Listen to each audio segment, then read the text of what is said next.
I was going to say, do you think the traditional silos are starting to dissolve, and where do you see the role of CIO continue? How do you see it continuing to evolve over coming years? The domain of technology has been democratized. Yeah. And lots of things have changed there. I think cloud-based computing has changed that dramatically. Software as a service has changed that dramatically. The fact that you can have, for all intents and purposes, a very mature business that's run by a handful of people because technology has been democratized is an incredible advancement. I think that as departments in companies have been able to make their own choices about technology, that creates new challenges though. So you no longer need the IT department because you need a server from them, or you need a database from them, or you need a network from them, or a desktop or whatever. You need that organization to be a partner in helping steer the business, finding solutions that not only meet the unique needs of one department, but actually build that road for the rest of the company to move down. Marketing going off and choosing their own solution because they love it doesn't work if it doesn't connect to the solution that the sales team need, doesn't work if it doesn't connect to the support organization or the product organization. So I think the role of IT, the role of the CIO and the chief digital officer and so in organizations is evolving from being a service department to being a strategic imperative, actually, which is why I think more and more companies are seeing that role be elevated, not just necessarily reporting to the financial officer, but being a seat at the with the CEO and others. I think that's definitely the case. I also think that not just business enablement, but I think risk and security in particular are also forcing that point, because businesses are increasingly more vulnerable, especially in a time that's geopolitically unstable. Yeah. I think the necessity for really clear-eyed strategic planning around technology and security is critical. Do you feel like you took to all of these new challenges and the new vistas of the CIO role with with great enthusiasm, or with the very distinct challenges that came with it? No, it was actually a surprise. I had been toying with the idea in I can remember very vividly actually being in India on a particular trip in January of 2020. Where I'd been thinking about my career and thinking about, maybe I want to try the CIO thing. Maybe I should look for, my next gig somewhere else, small outfit where I can try that, see if I'm up to it. I'd played all the positions below CIO. I'd never played that position. Having that responsibility at VMware, no, that was a real kind of shock to the system. Probably the most challenging thing I've done in my life. What's your advice to somebody who's faced with that challenge and needs to adapt to that? Definitely lean into your strengths, no question. Remember, you're part of a team, not just the team you are responsible for leading, but actually an executive leadership team. Mm-hmm. I think that's one thing that was definitely a learning for me. Is the executive team is that. They're not just individuals with a very big title. They are a team. They are steering the ship for the organization.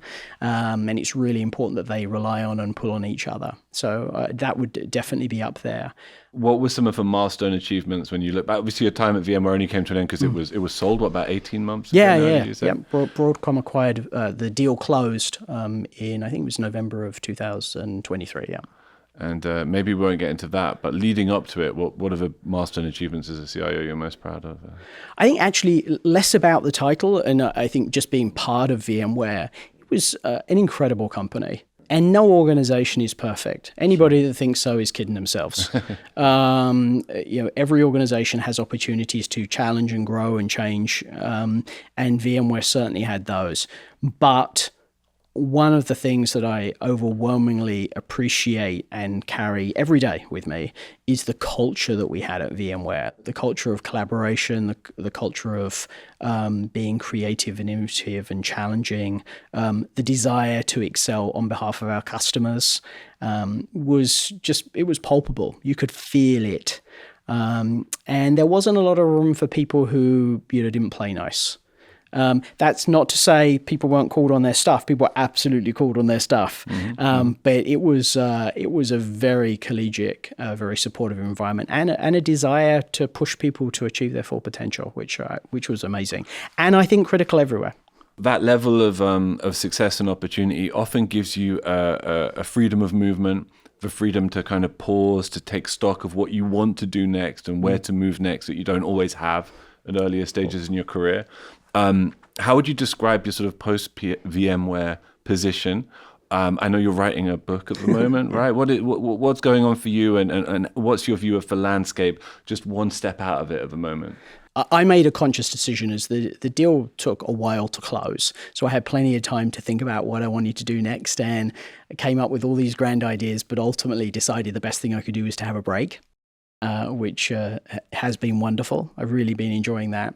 One of the things that you often don't get to do when you're in a corporate environment, a fast-paced environment, high-pressure environment, is to actually take time and stock to think and research and reflect. You're often dealing in the moment, what's ahead of you and what's immediately ahead of you. And it's been wonderful to be able to spend time researching and reading. I've been doing a ton of that. I've been doing a ton of writing. Yes, the book, Overtech, I'm working on that right now. But also I'm publishing an article, on average one a week, Nice, on my yeah. website. You want to check it out, jasonconyard.com. Yeah. If you check out the articles there, always on topics that interest me. Sometimes I do a standalone, quite often a series of different topics, working on one right now about human-computer interaction and our senses. So always working on things like that are interesting to me.